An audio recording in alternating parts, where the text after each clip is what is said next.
Zabbuli 26. Onsalira omusango, Ayi Mukama, kubanga natambuliranga mu butuukirivu bwange, era neesiganga Mukama obutabuusabuusa. Onkebere, Ayi Mukama, onkeme, ongezeeko emmeeme yange n'omutima gwange, kubanga ekisa kyo kiri mu maaso gange, era natambuliranga mu mazima go. Saatuulanga wamu n'abantu abataliimu, so siyingirenga wamu n'abakuusakuusa. Ekibiina ky'abo abakola obubi nkikyawa, so siituulenga wamu n'ababi. Naanaabanga mu ngalo zange mu butayonoona, bwe neetooloolanga bwe ntyo ekyoto kyo, Ayi Mukama. Ndyoke mpulirizenga eddoboozi ery'okwebaza, njogerenga ku bikolwa byo byonna eby'ekitalo.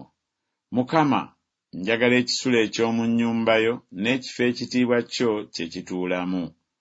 Tonoga mmeeme yange wamu n'abalina ebibi, newaakubadde obulamu bwange wamu n'abantu ab'omu nsi.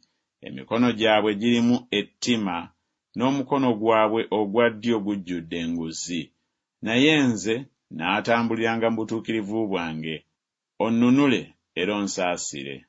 Ekigere kyange kiyimiridde mu kifo ekitereevu, mu bibiina neebazanga Mukama.